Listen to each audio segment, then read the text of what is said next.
Bonjour. Bonjour. Soyez les bienvenus. Nous sommes dimanche. Que notre culte de ce dimanche, nous voulons que le Seigneur nous bénisse et nous sommes là pour lui. Amen. Amen. Et avant de commencer notre réunion, nous voulons élever notre voix, nous voulons prier, nous voulons que le Seigneur lui-même prenne la direction de notre réunion. On va tous élever nos voix, on va bénir le Seigneur, on va louer le Seigneur car il est bon, il est fidèle. Amen. Amen. Prions. Seigneur notre Dieu, Père de gloire, nous voulons te venir, te rendre grâce. Nous voulons te dire que tu es un Dieu et fidèle. Merci Papa de gloire pour tout ce que tu as fait pour nous. Ce dimanche encore Seigneur, nous sommes là pour toi. Nous sommes là Seigneur pour te louer, te bénir. Nous sommes là Seigneur pour te rendre grâce. Merci Seigneur pour ta présence au nom de Jésus. Merci Seigneur pour le don gratuit que tu nous as donné qui est le Saint-Esprit qui est avec nous. Saint-Esprit, tu es le bienvenu dans ce lieu. Saint-Esprit, tu es le bienvenu dans notre réunion. Dirige-nous, conduis-nous au nom puissant de Jésus. Seigneur, merci pour toutes les choses. Seigneur Dieu de gloire, tu nous as réveillés ce matin. Tu nous as renouvelé encore ce souffle de vie et nous sommes reconnaissants et c'est pour cela que nous voulons te dire merci. Tu bénis mon frère, tu bénis ma soeur, tu bénis l'église, le corps de Christ. Oui, Papa de gloire, tu bénis toutes les personnes qui sont là, qui nous suivent en direct, Seigneur, et ceux qui vont nous suivre après, Seigneur, que ta main puissante soit sur eux. Tu connais leurs besoins, Seigneur, Papa de gloire. C'est toi qui pourvois à tous nos besoins selon ta richesse avec gloire en Christ Jésus. Nous te rendons grâce, nous te bénissons. Nous laissons le début de notre réunion entre tes saintes mains jusqu'à la fin. Sois béni, sois glorifié dans les noms puissants de Jésus-Christ. Amen. Amen. Amen. Amen. On va louer le Seigneur. Alléluia. Dieu est bon. Dieu siège au milieu des louanges de son peuple. Amen. Amen. Merci Seigneur Jésus. Jésus. Nous sommes là. Jésus. Nous sommes là. Jésus. Nous sommes là. Nous sommes là pour toi. Saint-Père, Nous sommes là, Saint-Père. Nous sommes là, Saint-Père. Nous sommes là, nous sommes là pour toi. Saint-Esprit,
Come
on,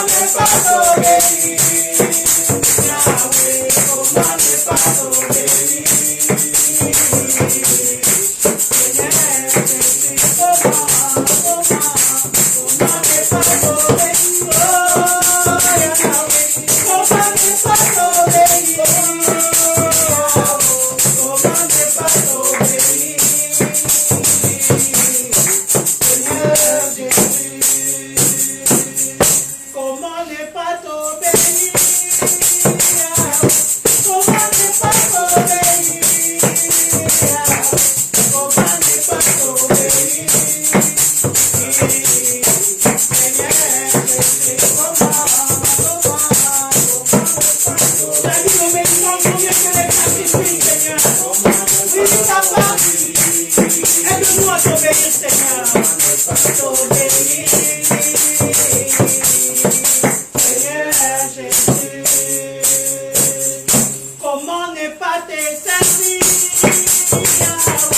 Comment ne pas te servir? Comment ne pas te servir?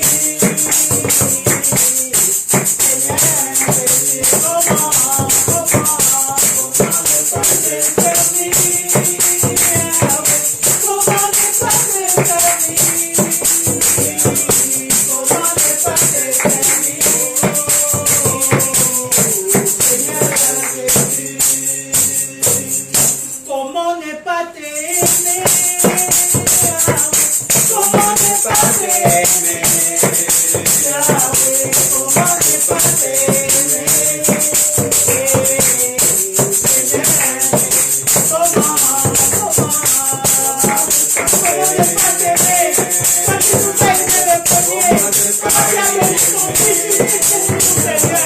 Comment ne pas t'aimer? Comment ne pas t'aimer?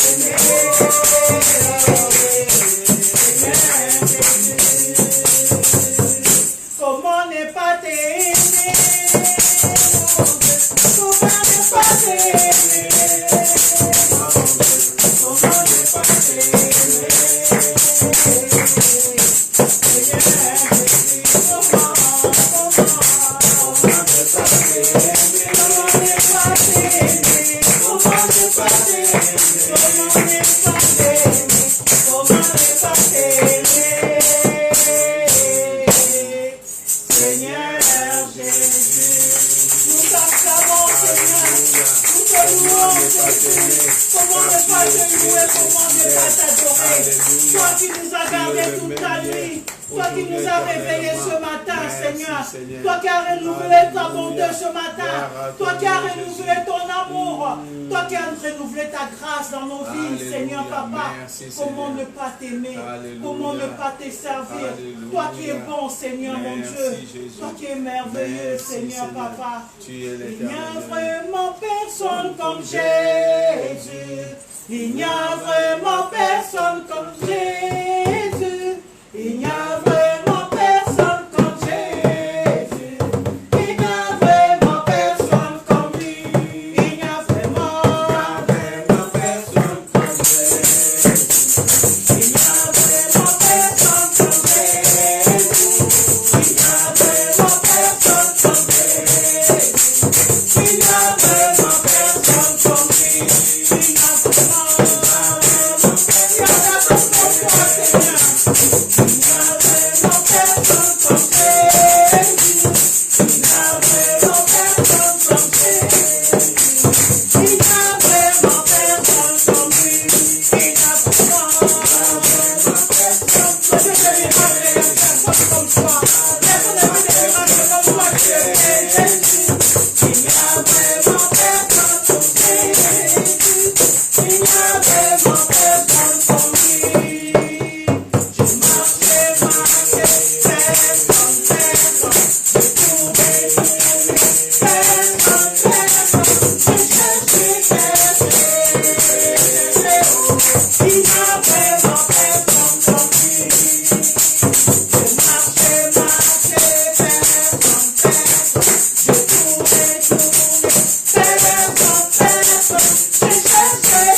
Merci Jésus. Merci Seigneur.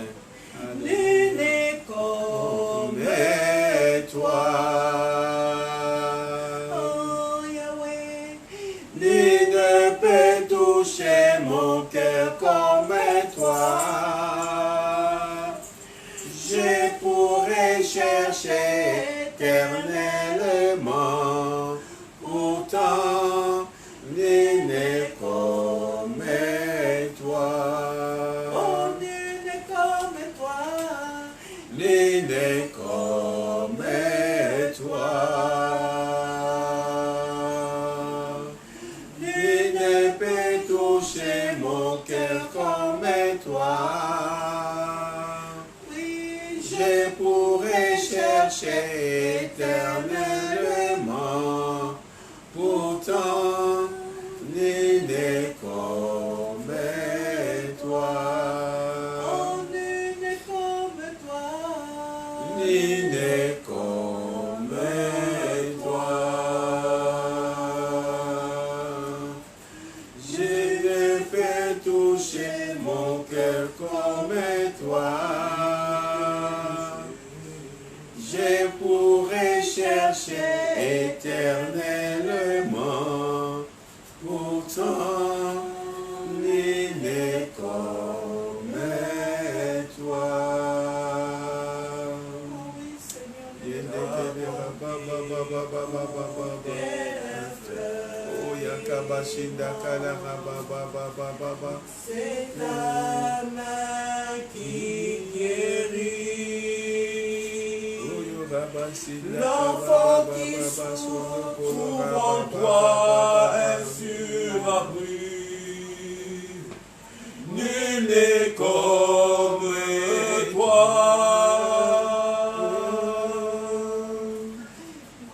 Nul n'est comme toi.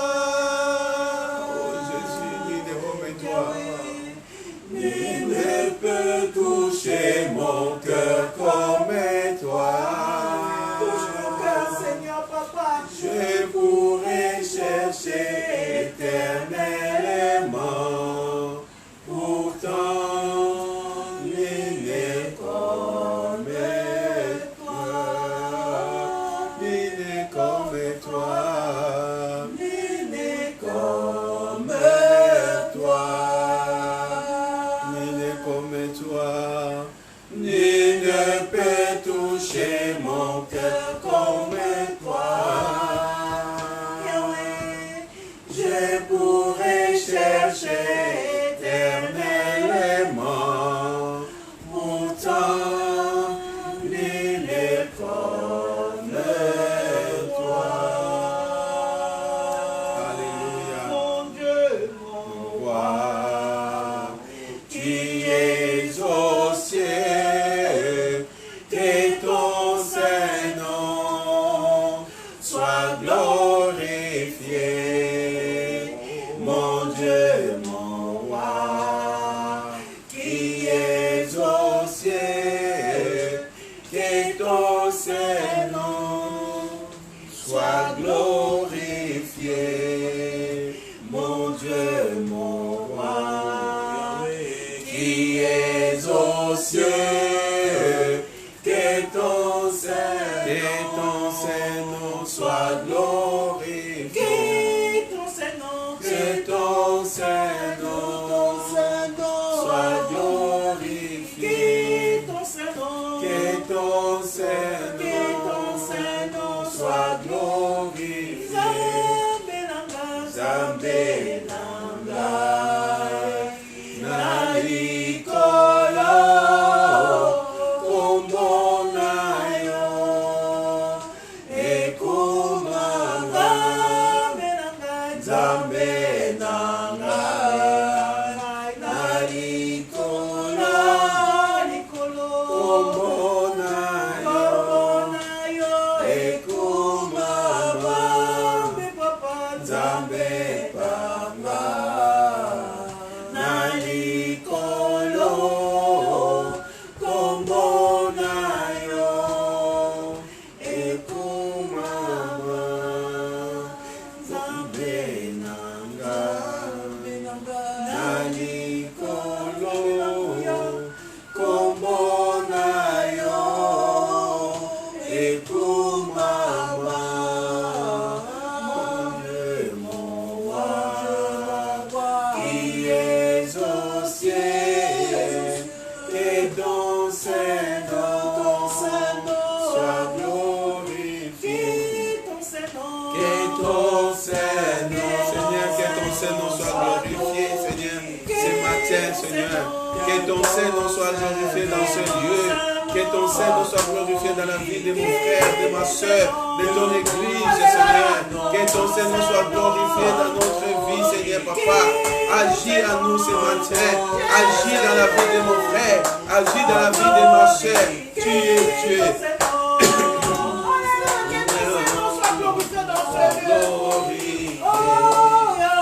Que ton Saint-Nom soit glorifié. Que ton Saint-Nom soit glorifié. Que ton Saint-Nom soit glorifié. Que ton Saint-Nom soit glorifié. Que ton Saint-Nom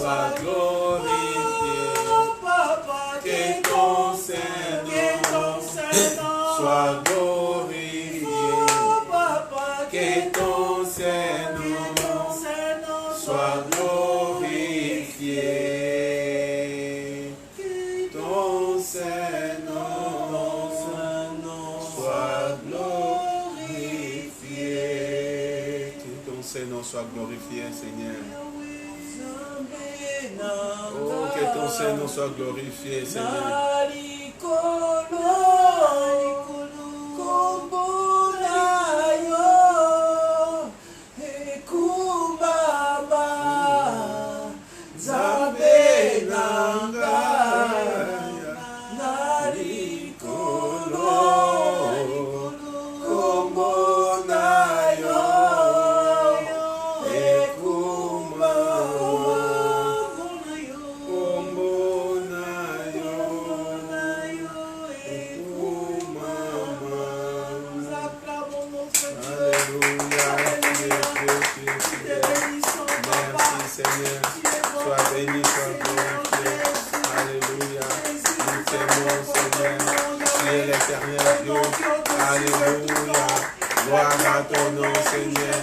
Gloire à ton nom, Seigneur. Alléluia, tu es Dieu, tu es fidèle, tu es fidèle. Merci, Seigneur. Merci, Jésus. Merci, Seigneur. Alléluia. Gloire à ton nom, Jésus. Merci, Seigneur. Mon âme bénit le Seigneur. Et mon esprit magnifie son nom, car la mort n'a pas pu le retenir, même dans le tombeau. Jésus est Seigneur, même dans le tombeau. Jésus est Seigneur. Mon âme bénit le Seigneur. Et mon esprit magnifie son nom, car la mort n'a pas pu le retenir, même dans le tombeau. Jésus est Seigneur, même dans le tombeau. Jésus est Seigneur. Oui, même dans la maladie. Jésus est Seigneur, même dans la maladie. Jésus est Seigneur. Oui, même dans les épreuves. Jésus est Seigneur, même dans les épreuves. Jésus est Seigneur. Oui, même dans la tristesse. Jésus est Seigneur, même dans la tristesse. Jésus est Seigneur.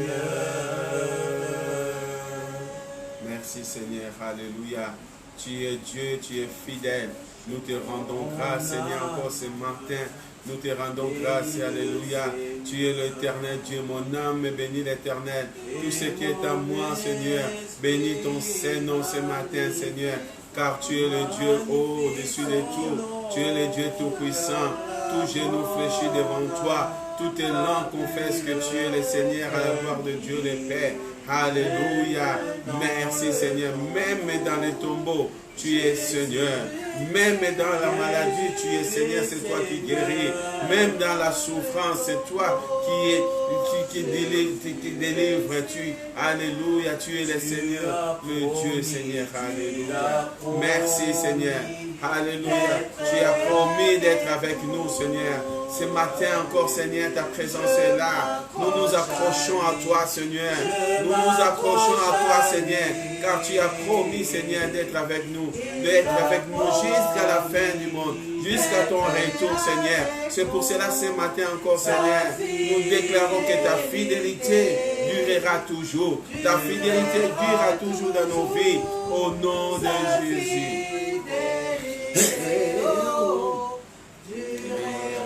Toujours Son amour durera toujours, son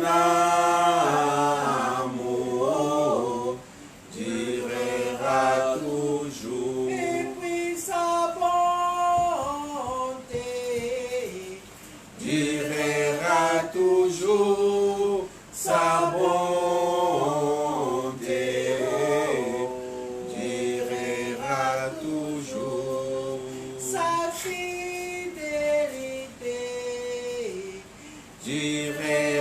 toujours, sa fidélité durera toujours. Merci Seigneur, on acclame le Seigneur car il est bon, il est fidèle. Alléluia. Merci Seigneur, tu es merveilleux, tu es digne notre Dieu. Amen. Amen. Gloire à Dieu. Ce matin, nous avons encore là pour écouter la parole de Dieu. Et nous avons notre frère Jean-Luc qui va apporter la parole. Amen. Et nous croyons à la parole de Dieu parce que la parole de Dieu, c'est notre nourriture. La parole de Dieu, c'est là qui nous donne la force. La parole de Dieu, c'est notre vie. Amen. Amen. Parce que sans la parole, nous ne serons plus là. Parce que la parole est vie. La Bible dit, au commencement était la parole. Et la parole était avec Dieu. Et la parole était Dieu. La parole était avec nous. Il s'est fait chair. Amen. C'est-à-dire, nous avons la parole. Et nous voulons écouter cette parole afin que notre esprit, ce qui est en nous, grandisse. Amen. Amen. Alléluia. Gloire à Dieu. Je laisse la place à Jean-Luc. Il va nous parler de la parole de Dieu.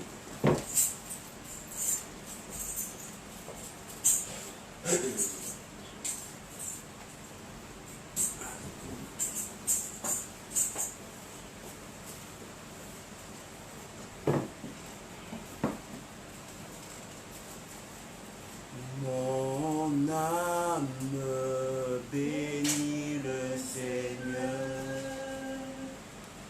Et mon esprit magnifie son nom, car la mort n'a pas pu le retenir, même dans le tombeau. Jésus est même dans le tombeau. Jésus est Seigneur. Alléluia. Seigneur Dieu, nous te glorifions, nous te louons, nous t'adorons, parce que tu es un Dieu bon, fidèle, tu ne changes pas. Tu restes le même, tu es le même hier, aujourd'hui, pour l'éternité, Seigneur. Seigneur, nous allons écouter ta parole, Seigneur, Père de gloire. Que nous ne soyons pas des auditeurs oublieux, que cette parole, Seigneur, Père de gloire, rentre dans notre cœur et que ça nous change, Seigneur. Amen. Que ton nom soit glorifié, loué, adoré. Tu es un Dieu bon, fidèle, tu ne changes pas. Tu resteras toujours le même, parce que toi, tu ne changes pas. L'homme peut changer, mais toi, tu ne changes pas. Au nom puissant de Jésus-Christ. Amen. Amen. Bonjour à tous. Bonjour. Nous sommes là ce dimanche. Vous allez écouter la parole de Dieu. J'ai une prédication. Le titre de ma prédication, c'est «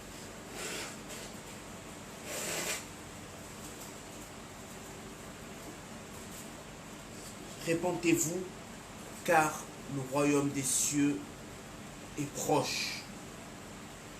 Répentez-vous, car le royaume des cieux est proche. » Amen. J'ai pris le titre, j'ai pris ce thème-là parce que c'est un thème, je pense que dans en ce moment, c'est un thème qui est très très très important. Pourquoi? Parce que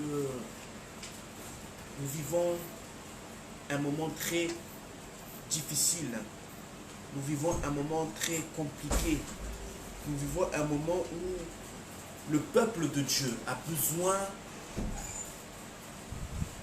que Dieu puisse agir en leur faveur. Et pourquoi ce thème?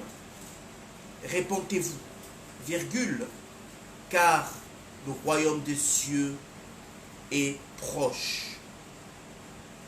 Je vais prendre un verset. On va commencer par un verset. Nous prenons Matthieu 3, verset 1. Prenons Matthieu 3, verset 1.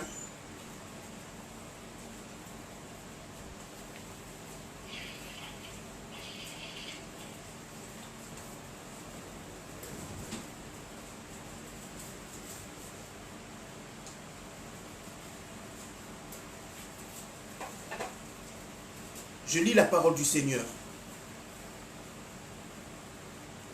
En ce temps-là, parut Jean-Baptiste, prêchant dans le désert de Judée.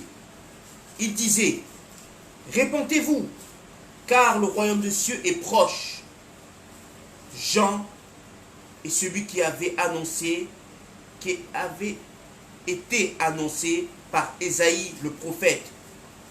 Lorsqu'il dit, c'est ici la voix de celui qui crie dans le désert. Préparez le chemin du Seigneur, aplanissez ses sentiers.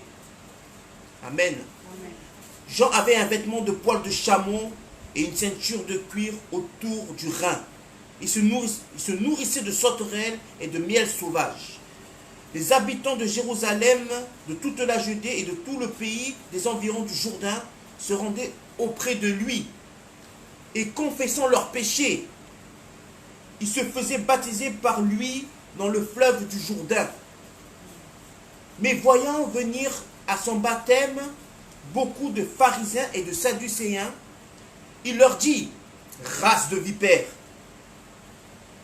qui vous a appris à fuir la colère à venir?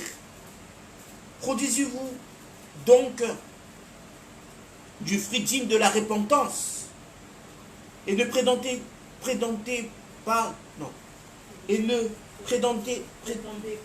plutôt pas dire en vous-même, nous avons Abraham pour père, car je vous déclare que de ces pierres-ci, Dieu peut susciter des enfants à Abraham. Déjà là, cognée et mise à la racine des arbres. Tout arbre donc qui ne produit pas de bons fruits sera coupé et jeté au feu. Moi, je vous baptise d'eau pour vous amener à la repentance. Mais celui qui vient après moi est plus puissant que moi. Je ne suis pas digne de porter ses souliers. Lui vous baptisera du Saint-Esprit et de feu. Il a son vent à la main, il nettoiera son air, il ne amassera son blé dans les greniers, mais il brûlera la paille dans un feu qui ne s'éteint point. Amen. Amen. Comme je l'ai dit, le thème de mon message, le thème de ma prédication, c'est « Répentez-vous car le royaume des cieux est proche ». Mais si nous prenons cette phrase-là, elle est coupée en deux parties. Elle est coupée d'abord en disant « Répentez-vous ». Ensuite, il y a une virgule. Et après, il y a marqué « Car le royaume des cieux est proche ». Nous allons d'abord nous éterniser sur « Répentez-vous ». D'abord, il faut savoir qu'est-ce que c'est la repentance. La repentance, c'est tourner le dos à la chose qu'on était en train de faire, à la façon qu'on était en train de vivre. Ça veut dire que si nous étions en train de partir à droite, la repentance nous dit tourne le dos au côté droit et va vers le côté gauche. Si nous marchons dans le péché, c'est tourner le dos au péché et marchons dans la vérité. La repentance, c'est ça. Et quand Jean-Baptiste, parce que j'ai pris tout ce verset-là, parce que j'aurais pu m'arrêter au verset 2 et dire « Répentez-vous, mais car le royaume des cieux est proche ». Mais nous voyons que Jean-Baptiste, quand il était en train de dire ça, il ne parlait pas à des non-convertis. Il ne parlait pas à des gens qui ne croyaient pas en Dieu. Il ne parlait pas aux gens qui ne marchaient pas avec Dieu. Nous voyons que les pharisiens, c'était des personnes qui étaient dans le temple. Les sadducéens étaient des personnes qui étaient dans le temple de Dieu. Mais il était en train de dire à ces personnes-là, répentez-vous. Et plus loin, il dit quoi? Race de vipères. Qui vous a appris à fuir la colère à venir? Il est en train de les condamner. Il est en train de condamner toutes les personnes qui croient en Dieu, mais qui ne marchent pas selon ses voies. Il est en train de les condamner. Il dit race de vipères. race de vipères. Jésus lui-même, Dieu lui-même dit, si tu es tiède, si tu crois en moi, mais tu ne réalises pas ce que moi je veux, je te vomirai. Si tu es tiède. Comme j'avais dit une fois, il n'a pas dit que les gens qui sont froids, il va les vomir. Il n'a pas dit que les gens qui sont chauds, il va les vomir. Mais toi qui es tiède, toi qui crois en Dieu, toi qui crois que Dieu existe, mais que tu ne réalises pas la volonté de Dieu, il te vomira. Et il est en train de dire, répentez-vous, arrêtez de marcher comme ça, comme vous marchez. Arrêtez de marcher en faisant croire que vous êtes de Dieu, mais vous n'êtes pas de Dieu. Arrêtez d'amener les fidèles à la perdition. Quand il dit répentez-vous, il est en train de dire arrêtez d'amener des fidèles, arrêtez d'amener des personnes à la perdition. Mais il dit quoi? Race de vipères, race de vipères. Qui vous a appris à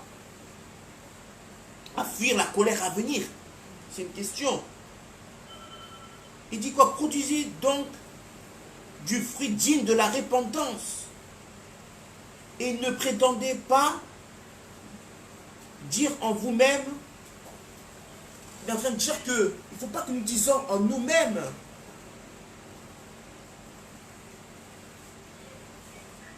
Nous sommes d'Abraham. La parole a été annoncée. Nous avons toujours écouté la parole. C'est ça qu'il est en train de dire.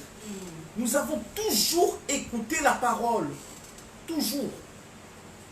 La Bible, je l'ai depuis que j'ai l'âge de 2 ans, 3 ans, depuis que je sais lire, je lis la Bible. Oui. On m'a enseigné, on m'a fait ceci, on m'a fait cela. C'est ça qu'il est en train de dire. Quand il dit nous sommes d'Abraham, parce que Dieu est venu vers Abraham. Il a dit de toi, je vais faire une très grande nation.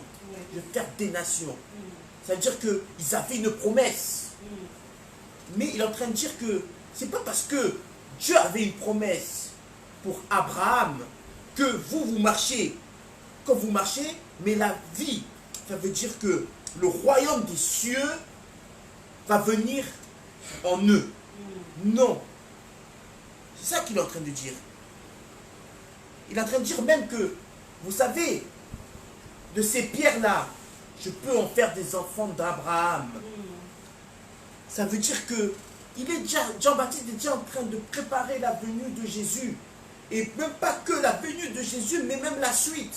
Nous, entre guillemets, tout le reste, les nouveaux convertis, nous sommes ces pierres-là qu'on a été ramassées pour en faire des enfants d'Abraham. Des enfants spirituels d'Abraham. Nous sommes des enfants spirituels d'Abraham. Ça veut dire que il ne faut pas croire parce que nous lisons la Bible depuis qu'on était petits. Nous faisons semblant de marcher avec Dieu que nous allons hériter du royaume des cieux. Mais on peut dire, mais oui, nous voulons hériter du royaume des cieux. Mais qu'est-ce que le royaume des cieux? Pourquoi il a dit, répentez-vous, car le royaume des cieux est proche. Et là, je vais sur la dixième point. Qu'est-ce que le royaume des cieux?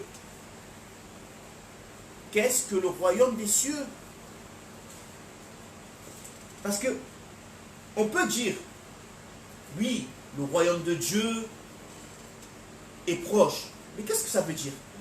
La repentance, entre guillemets, on sait ce que ça veut dire. C'est se détourner du péché.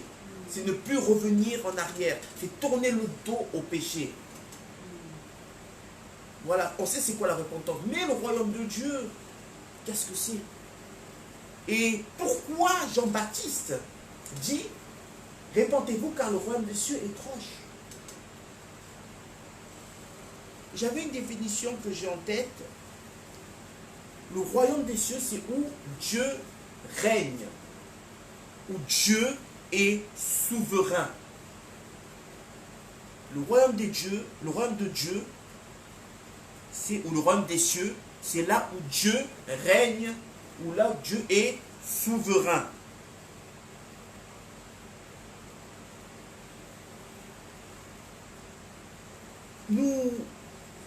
Et dans tout ça, dans tout ce que j'étais en train de lire, nous voyons que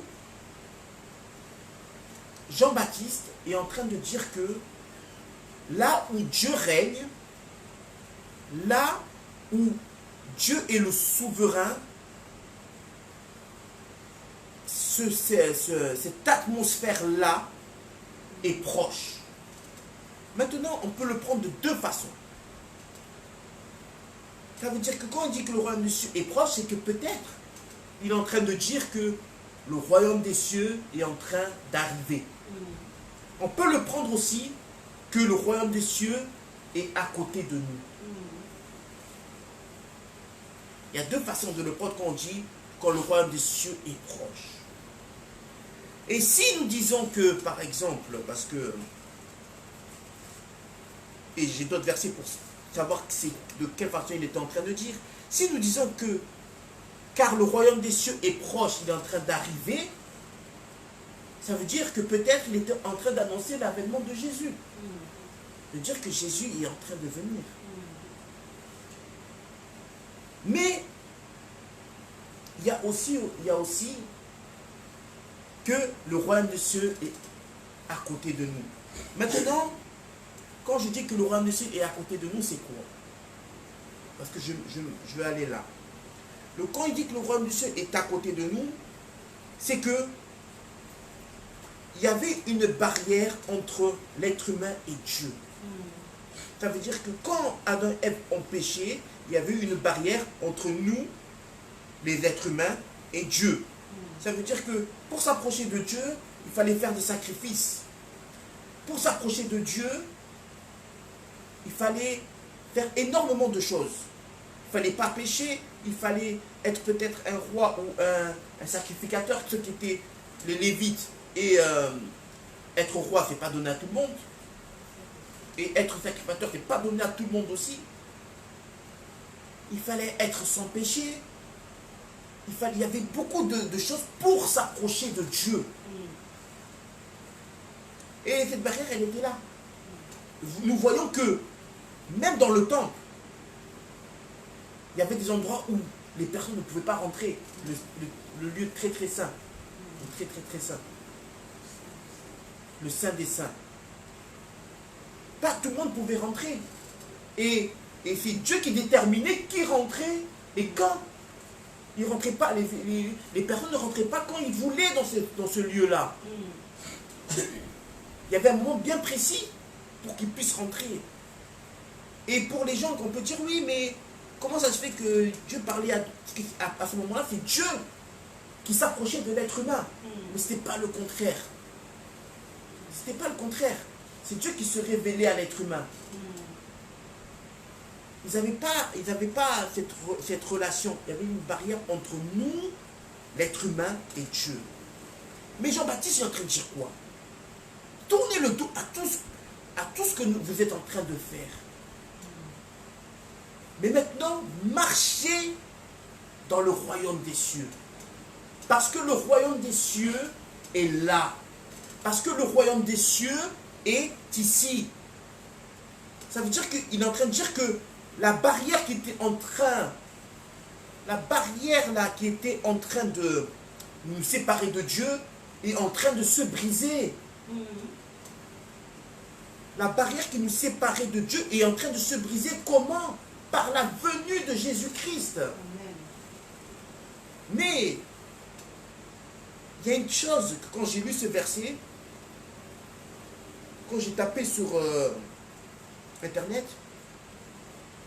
je parle de Jean-Baptiste. Je parle de Jean-Baptiste là. Je suis en train de parler de Jean-Baptiste. Mais si nous regardons, c'est un chapitre plus loin. Un chapitre plus loin.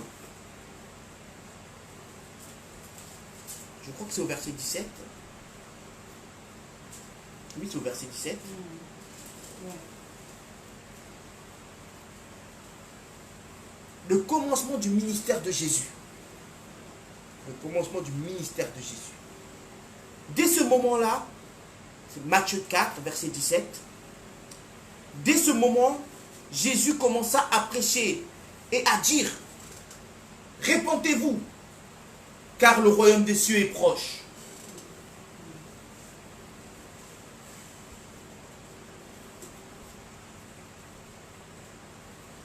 Et nous voyons que, pourquoi je disais que c'est pas l'avènement ou c'est pas là que je veux aller. C'est pas l'avènement que je veux. Parce que Jésus lui-même, c'était pas que le message de Jean le Baptiste, mais c'était aussi le message de tout un chacun. Jésus lui-même est en train de dire au commencement de son ministère, répentez-vous, car le royaume des cieux est proche. Il a dit la même phrase, exactement la même phrase que Jean-Baptiste. Il a dit exactement la même phrase. Et si on lit la suite, comme il marchait le long de la mer de Galilée, il vit deux frères, Simon, appelé Pierre, et André son frère, qui jetaient des filets dans la mer, car ils étaient pêcheurs. Il leur dit, suivez-moi, et je vous ferai pêcheurs d'hommes. Amen. Nous voyons que Jésus plutôt, dit, dans sa prédication, il a dit, répentez-vous, car le royaume des cieux est proche. Ça veut dire que cette barrière-là encore est en train de se briser. Marchez dans la repentance. Marchez dans la repentance. Et que votre repentance soit vraie. Que votre repentance soit vraie. Répentez-vous. Répentez-vous. Il faut que nous-mêmes, vous savez, hein, il y a un verset dans la Bible qui dit, il y a beaucoup d'appelés, mais peu d'élus. Très souvent, nous le prenons comme ça. Nous le prenons,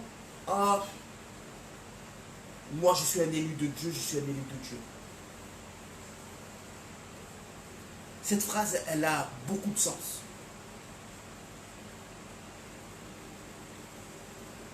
Cette phrase, elle a beaucoup de sens. Elle a beaucoup de sens dans quel point? Dans le point qui dit que il faut que nous puissions être des élus de Dieu. Quelle est la différence entre une personne appelée? Ça veut dire que, par exemple, si Dieu m'a appelé, par exemple, à prêcher la parole de Dieu, à chanter pour lui, à faire n'importe quel ministère ou appel que Dieu nous a fait, c'est que quand il dit ça, il ne parle pas à des non-convertis.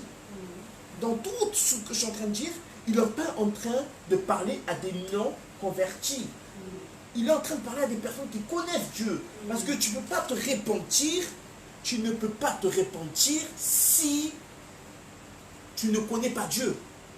Tu as tourné le dos à quoi? S'il n'y a qu'un seul chemin.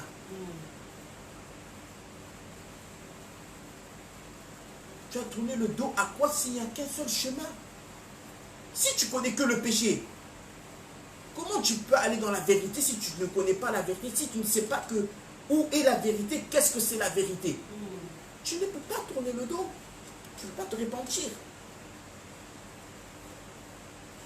Il est en train de parler à des convertis. Et c'est pour ça que je dis que beaucoup d'appelés, ça veut dire que c'est des personnes, il dit, il y a beaucoup de personnes qui se prénomment, qui se disent que moi je suis.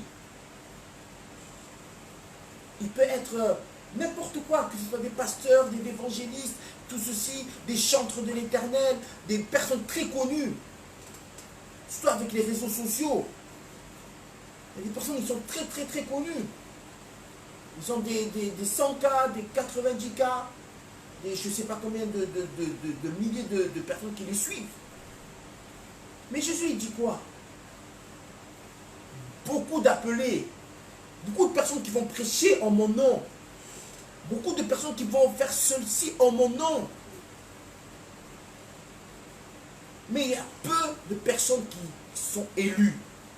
Peu de personnes qui sont élues de Dieu. Ça veut dire que si nous voulons rester des appelés, avoir beaucoup de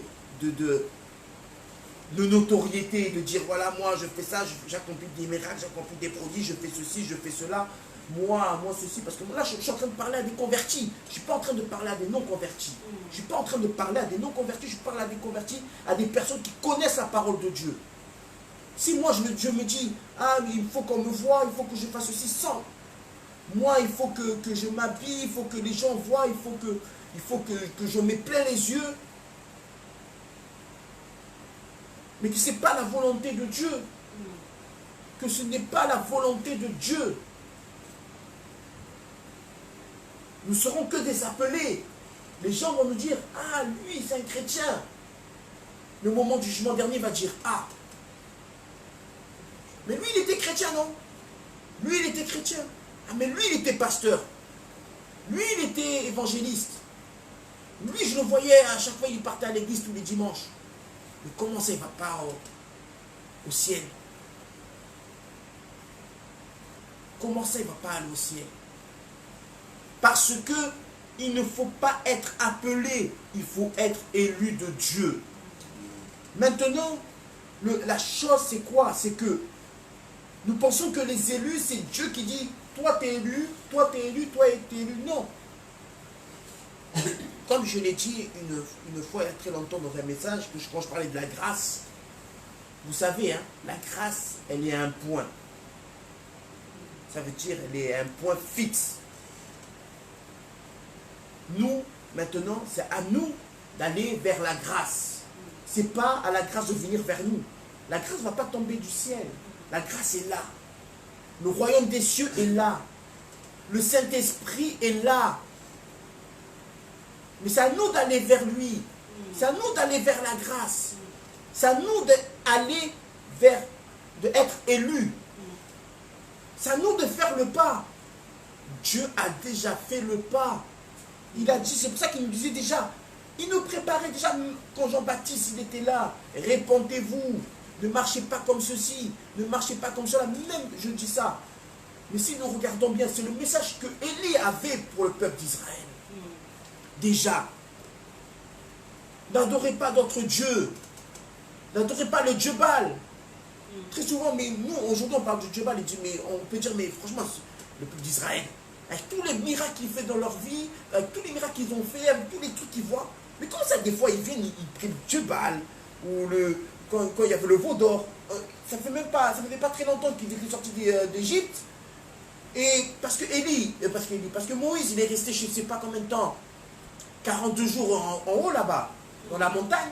Ah, en 40 jours, ça dure un mois. Ils ont tout oublié ce qui s'est passé avant, que la mer s'est soulevée en deux, que ceci, qu'on les a délivrés de l'esclavage. Et ils ont pris quoi? Ils ont pris un veau d'or. Ils ont pris un veau d'or. C'était des appelés de Dieu. Dieu les a délivrés. Dieu nous a délivrés. Mais si nous ne faisons pas le pas, mais si nous marchons dans notre sens, nous ne serons que des appelés. Nous ne serons que des appelés. C'est pour ça que Dieu nous appelle à nous repentir, à marcher vrai avec lui. Ça sert à quoi d'avoir beaucoup d'abonnés? Ça sert à quoi d'évangéliser dehors? Que les gens te connaissent, ils disent, ah lui c'est un chrétien, mais pour qu'à la fin, tu sois simplement un appelé. Ça sert à quoi?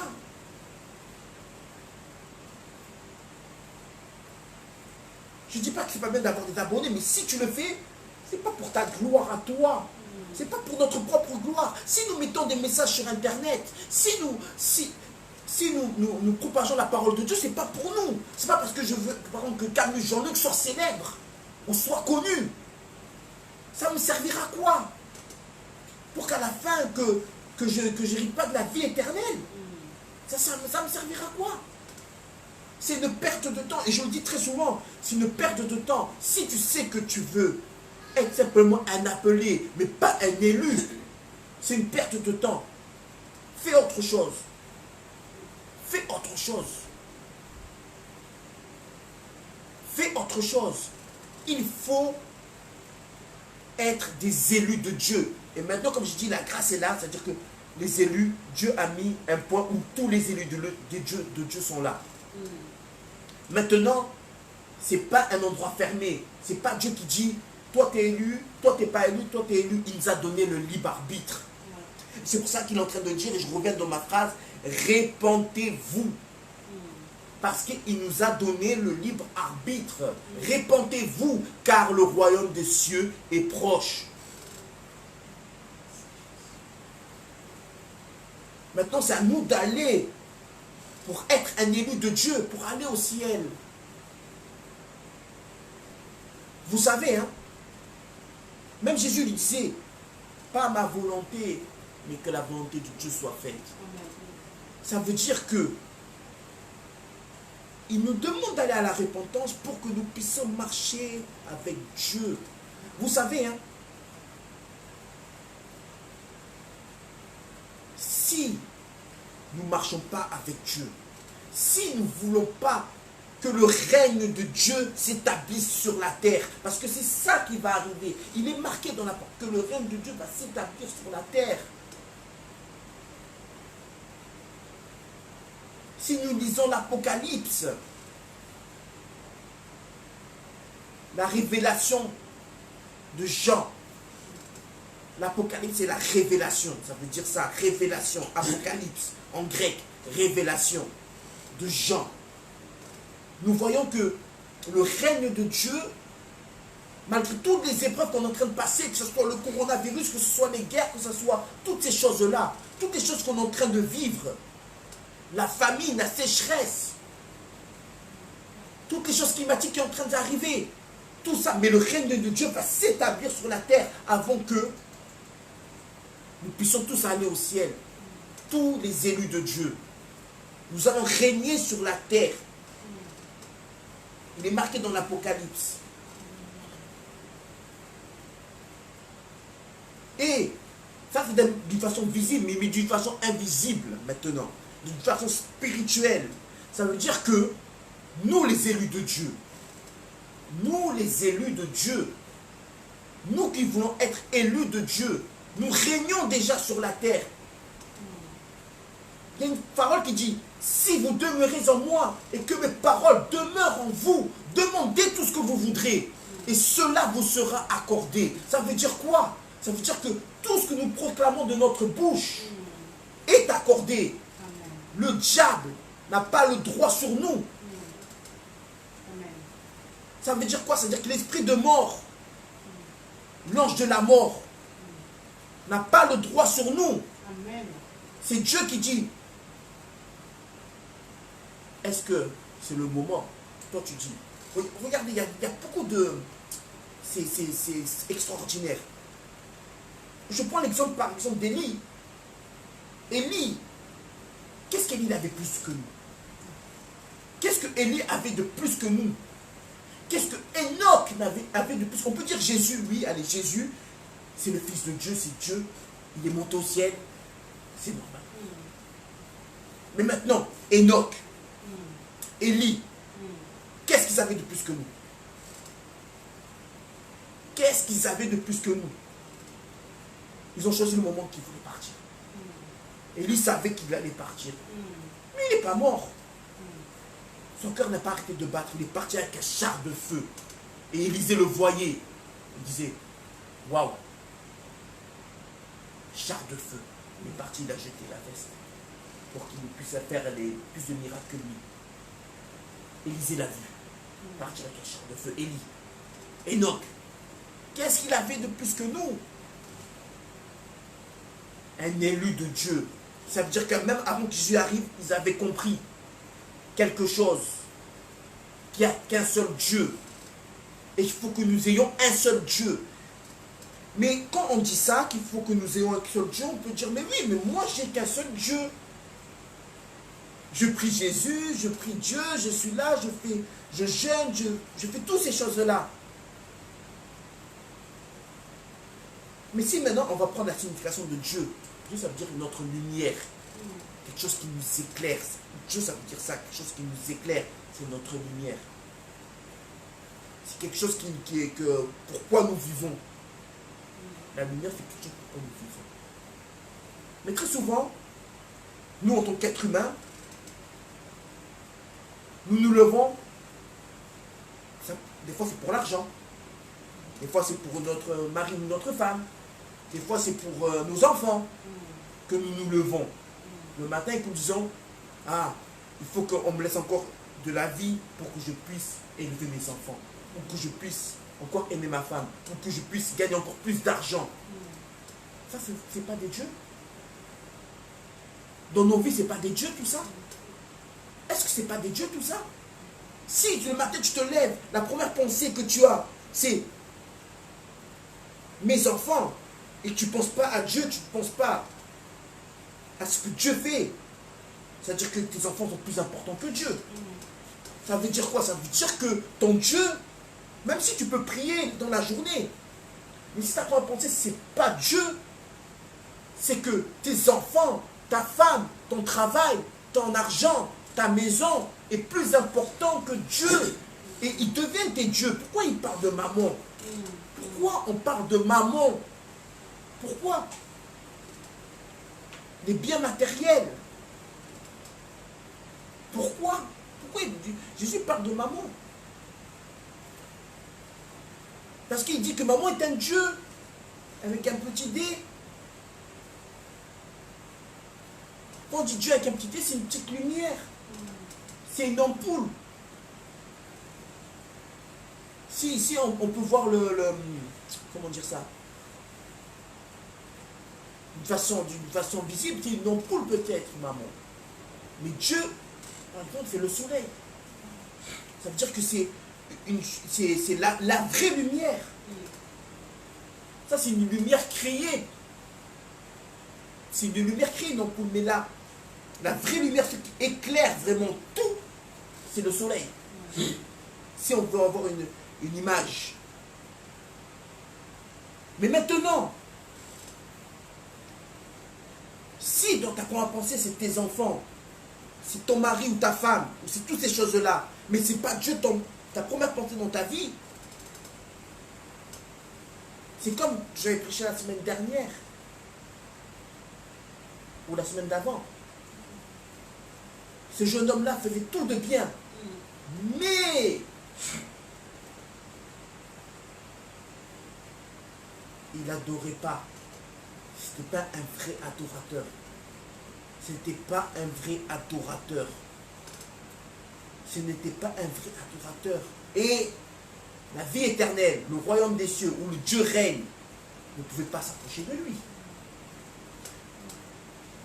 Et ça, des personnes comme ça, des personnes qu'on croit, qui marchent bien. Et je le répète, des personnes qui croient qu'ils marchent bien. Ce n'est pas le fait de croire. Il faut marcher selon la volonté de Dieu. Il faut marcher selon la volonté de Dieu. Si nous ne marchons pas selon la volonté de Dieu, si nous marchons selon notre propre intérêt, et une fois, et moi j'aime bien répéter mes messages, parce que de toute façon c'est une continuité. Dieu nous avait créé, Dieu avait créé l'être humain, il n'avait pas la notion du bien et du mal. Dieu avait créé l'être humain, il n'avait pas la notion du bien et du mal. Mais maintenant on peut se poser la question, Dieu nous donne le libre arbitre, mais il ne donne pas la notion du bien et du mal. Qu'est-ce que ça veut dire? C'est-à-dire qu'on avait le droit de faire nos choix, mais on n'avait pas la notion de qu'est-ce qui c'était nos choix, en réalité.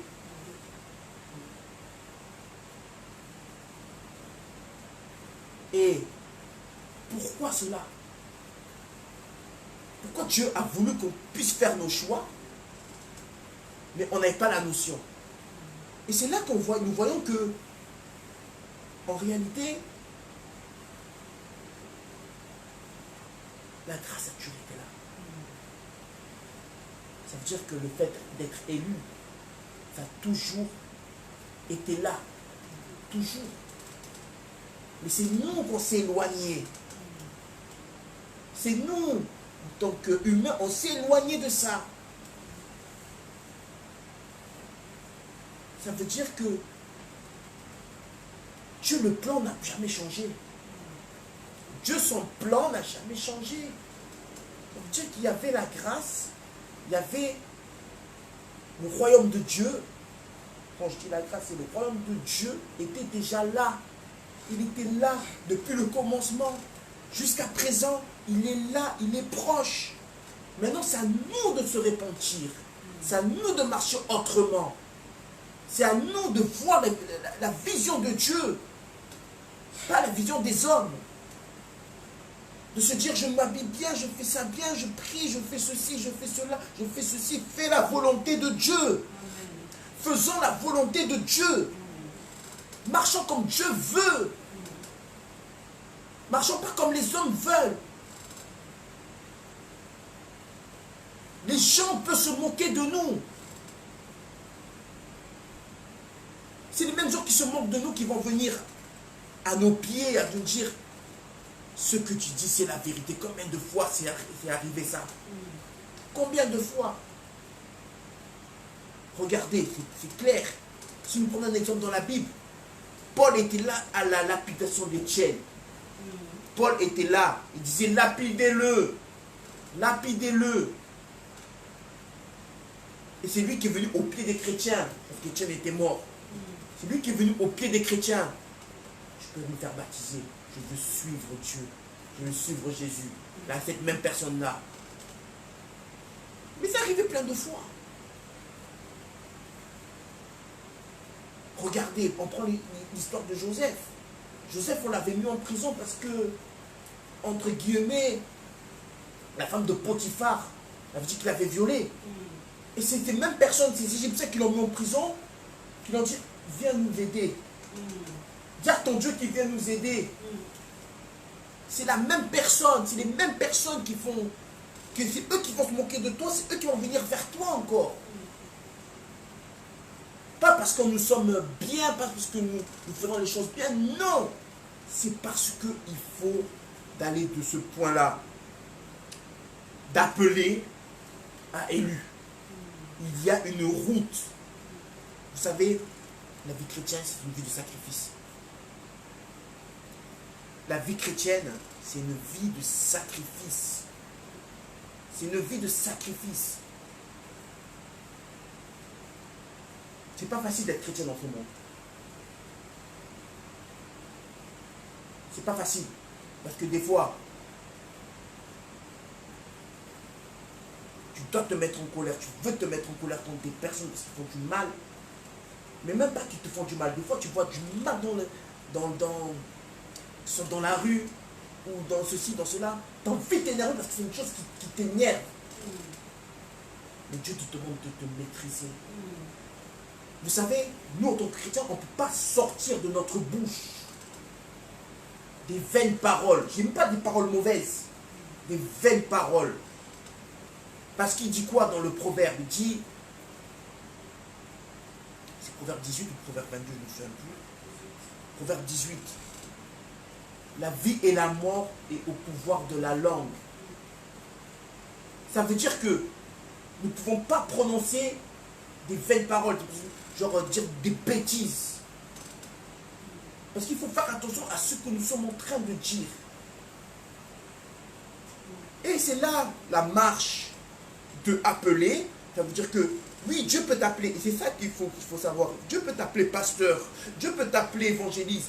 Dieu peut t'appeler chantre. Dieu peut t'appeler serviteur. Dieu peut t'appeler tout ce que tu veux. Mais, c'est pas parce que tu es serviteur de Dieu. C'est pas parce que tu es un chrétien, comme les gens te disent tu es un chrétien ou que tu es un serviteur de Dieu, que tu vas hériter du royaume des cieux. Dieu peut t'appeler, mais il y a la marche pour être un élu de Dieu. Et c'est là qu'il dit, répentez-vous. Oui, vous êtes des enfants d'Abraham. Oui, vous êtes des enfants de la promesse. Vous êtes des enfants de la promesse. J'ai mis quelque chose en vous. Mais maintenant, la chose que j'ai mis en vous, il faut que ça crée du fruit. Oui. Il faut que ça porte du fruit. Et il faut que vous avanciez pour être des élus de Dieu. Amen. Moi, aujourd'hui, je peux prêcher comme ça. On peut me voir prêcher. Les gens peuvent dire, ah, Jean-Luc, c'est une personne pieuse, c'est une personne pieuse. La seule personne qui sait que je suis une personne pieuse, c'est Dieu. Ouais. Ouais. Le reste, on peut dire Jean-Luc ceci, Jean-Luc cela, Jean-Luc il est en train de prêcher, Jean-Luc il est truc. Même au travail, ils peuvent me dire, ah Jean-Luc il a un bon témoignage, tout ça. Mais Dieu, il peut me dire, mais je ne te connais pas. Je ne te connais pas. Je ne te connais pas. Et tous ces sacrifices-là, de venir le dimanche, de prier tous les jours, de faire ceci, de faire cela, pour rien.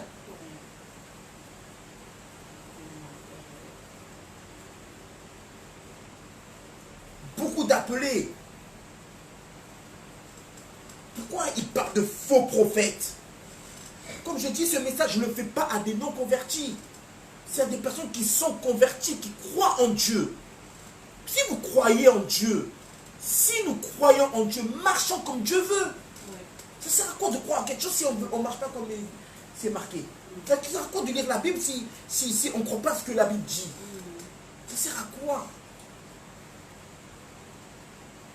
Marchons selon la volonté de Dieu. Celui qui est en nous est plus fort que celui qui est dans le monde. Amen. Pourquoi je dis ça? C'est que si nous devenons élus, il n'y a rien qui peut nous arriver. Il n'y a rien qui peut nous arriver. Si nous sommes élus, il n'y a rien qui peut nous arriver. Même des sorciers peuvent venir. Même des esprits mauvais, des démons peuvent venir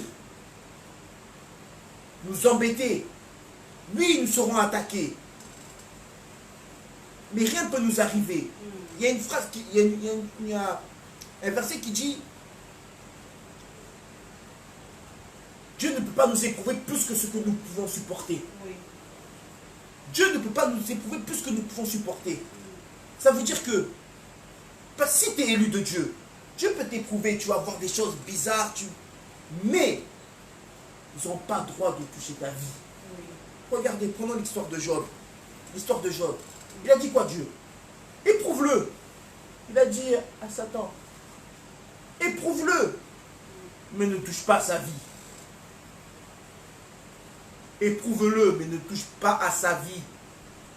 Ça veut dire que le diable n'a pas le droit sur nous. Il n'y a que Dieu qui peut laisser le droit. Mais si Dieu laisse le droit qu'on puisse être attaqué, ce n'est pas pour rien. C'est pour que nous puissions aller encore plus haut, aller encore plus loin avec lui.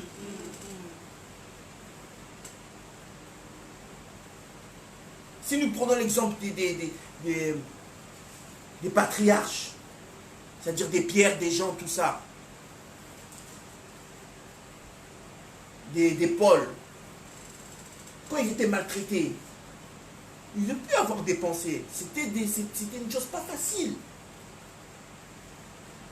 Mais c'est ça qui a fait augmenter leur foi. C'est ça qui a fait augmenter leur foi. Parce qu'il était déjà marqué dans la parole, vous serez persécutés à cause de moi. Vous serez persécutés à cause de mon nom. Et quand tu vois, on te dit, tu vas être persécuté à cause du nom de Jésus. Et que tu vois la persécution arrive, tu dis, ah, ça veut dire que je suis dans la vérité. Ça veut dire que je suis dans la vérité. Parce que je suis persécuté à cause du nom de Jésus. Tout ça pour dire que, répentez-vous, car le royaume des cieux est là, le royaume des cieux n'est jamais parti. Le royaume des cieux n'est jamais parti.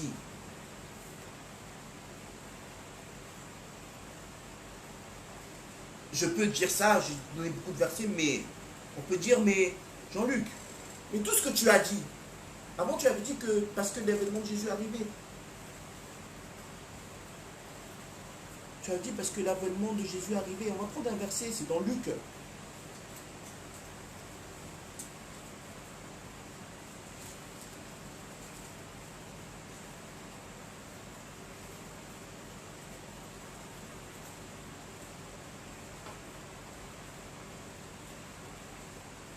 Luc 10, verset 9.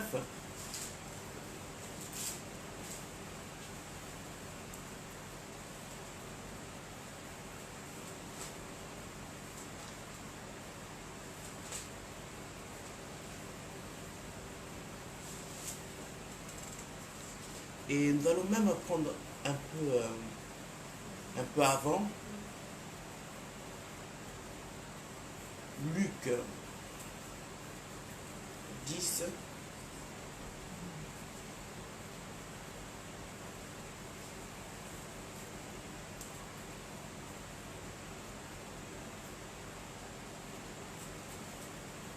On va commencer. On va même commencer au verset 1. Après cela, c'est le Seigneur désigna encore 70 autres disciples. Il les envoya 2 par 2 devant lui dans toutes les villes et dans tous les lieux où lui-même devait aller. Il leur dit, la moisson est grande, il y a peu d'ouvriers. Priez donc le maître de la moisson d'envoyer des ouvriers dans sa moisson. Partez, voici, je vous envoie comme des agneaux au milieu des loups. Ne portez ni bourse, ni sac, ni souliers, et ne saluez personne en chemin. Dans quelques maisons que vous entriez, dites d'abord que la paix du Seigneur soit sur cette maison. Et s'il se trouve là un enfant de paix, votre paix reposera sur lui, sinon elle reviendra à vous. Demeurez dans cette maison-là, mangez, buvez ce qu'on vous donnera, car l'ouvrier mérite son salaire. N'allez pas de maison en maison, dans quelque ville que vous entriez, où on vous recevra, manger ce que vous sera présenté. Guérissez des malades qui s'y trouvent et dis-leur, le royaume de Dieu s'est approché de vous. Mais dans quelque ville que vous entriez, où l'on ne vous recevra pas, allez dans les rues et dites, nous secouons contre vous les poussières, même de votre ville qui s'est attachée à vos pieds. Sachez cependant que le royaume de Dieu s'est approché. Je vous dis qu'en ce jour, Sodome sera traité moins rigoureusement que cette ville-là. Malheur à toi, Chorazin, malheur à toi, Bethsaïda. Si les miracles qui ont été faits au milieu de vous avaient été faits dans Tyr ou dans Sidon, il y a longtemps qu'elle se serait répandue en prenant le sac et les cendres. C'est pourquoi au jour du jugement, Tyr et Sidon sera traité moins rigoureusement que vous. Et toi, Capernaum, qui a été élevé jusqu'au ciel, tu seras abaissé jusqu'au séjour des morts. Celui qui vous écoute, m'écoute. Mais celui qui vous rejette, me rejette. Et celui qui me rejette, rejette celui qui m'a envoyé. Amen. Amen. Nous voyons que, et je vais finir là, qu'est-ce qu'il est en train de dire dans tout? Il est en train de dire que la moisson est grande. Ça veut dire que, là, il est en train encore de parler à ses disciples. Allez 2 par 2 dans les villes. Maintenant, si on vous reçoit dans la maison, vous dites que la paix du Seigneur soit avec vous. Si on vous reçoit, restez là. Restez là. Et vous dites que le royaume des cieux s'est approché. C'est-à-dire que cette barrière-là, c'est que cette barrière-là entre l'être humain et Dieu est en train de se briser et briser. Et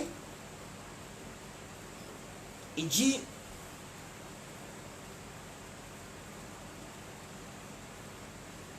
restez dans ces maisons-là.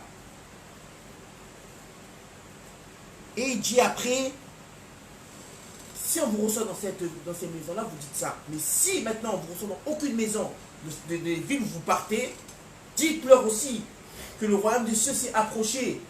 Mais toi, après, il donne des noms de villes. Malheur à Chorazin, à toi Bethsaïda, car il y a eu des miracles. Il y a eu des miracles et des prodiges qui sont passés là. Mais vous n'avez pas cru. Vous étiez élevés. Maintenant, vous allez aller au séjour des morts. Ça veut dire, tout ça pour dire quoi? Et la dernière phrase est importante. Celui qui vous écoute, m'écoute. Dieu est en train de dire, celui qui est en train de m'écouter, vous écoute. Et celui qui est en train de me rejeter, de vous rejeter, me rejette. Et celui qui me rejette, c'est-à-dire que celui qui est en train de rejeter ma parole, celui qui est en train de me rejeter moi, il rejette celui qui l'a envoyé. Ça veut dire Dieu le Père. Tout ça pour dire que le royaume des cieux est en train de s'approcher. Ça veut dire que maintenant la porte est ouverte pour que nous puissions devenir des élus de Dieu. Il nous a montré le chemin. C'est pour ça que je suis en train de dire que il y avait un chemin, mais Jésus est venu nous tracer le chemin pour aller à la vie éternelle. Il nous a tracé le chemin pour devenir des élus de Dieu. Il nous a tracé le chemin pour aller dans la grâce. Répentons-nous. Marchons dans la repentance. Le plus important, c'est Dieu. Dans notre vie, le plus important, c'est Dieu. Ce n'est pas nos enfants, pas nos richesses, pas nos maris, pas nos femmes, pas notre travail, pas nos mains, pas nos pieds, pas notre cœur. Le plus important, c'est Dieu. Marchez selon ce que Dieu veut. Marchons selon comme Dieu veut. Si nous voulons hériter du royaume des cieux, si nous voulons, vous savez, hein, et je vais finir là, on nous appelle des chrétiens. Et c'est pour ça que tout ce que nous sommes en train de proclamer, toutes les choses qu'on est en train de dire, toutes les choses que, tous les mots ont un sens très fort. Mais nous, des fois, nous le prenons comme ça. On nous appelle des chrétiens. Chrétien, c'est être loin de Dieu. Chrétien, ça veut dire être loin de Dieu. Maintenant, être loin de Dieu, c'est de marcher avec le Saint-Esprit. Maintenant, comment on peut appeler une personne chrétienne si le Saint-Esprit n'est pas en lui?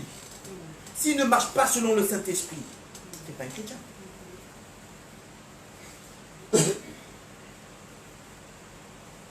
Ce n'est pas un chrétien.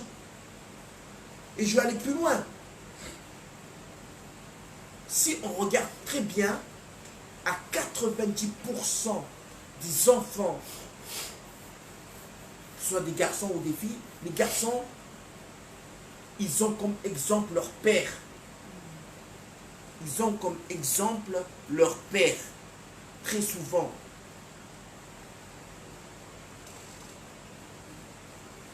Ils ont comme exemple leur père. Et si maintenant,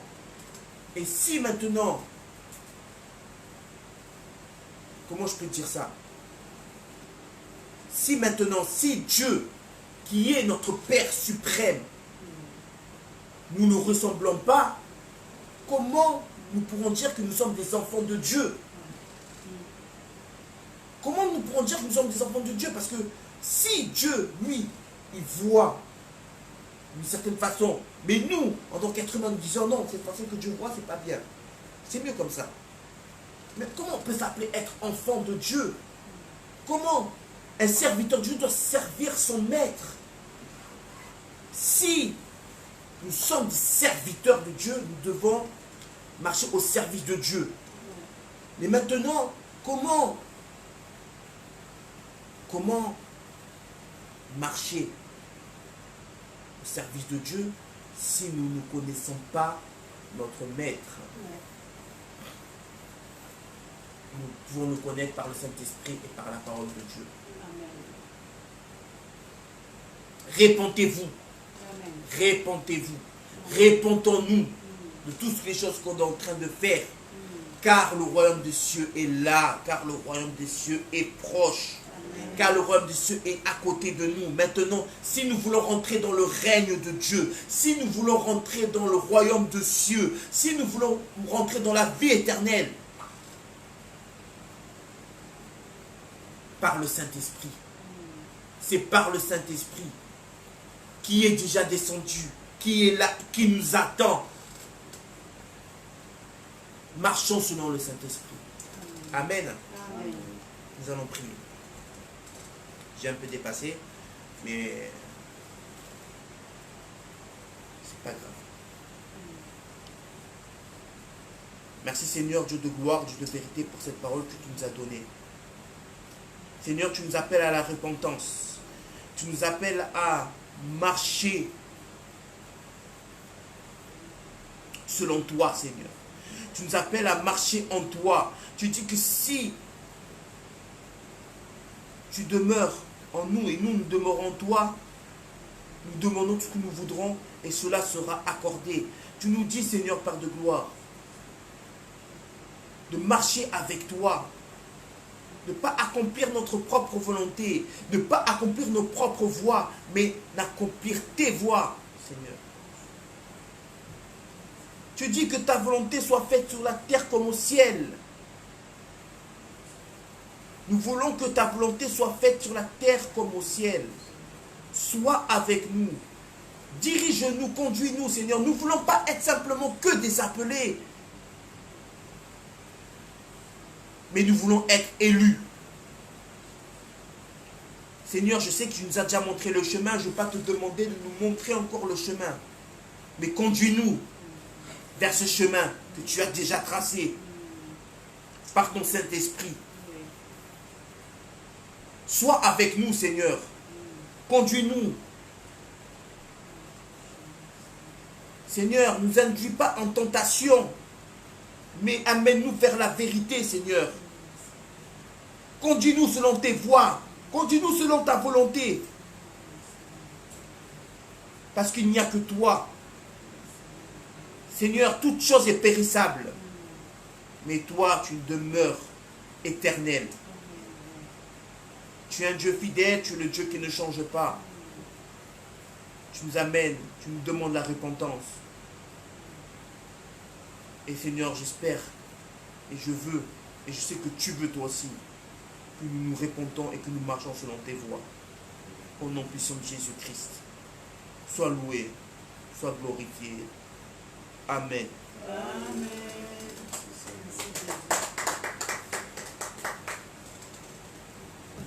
Il y a, comme d'habitude,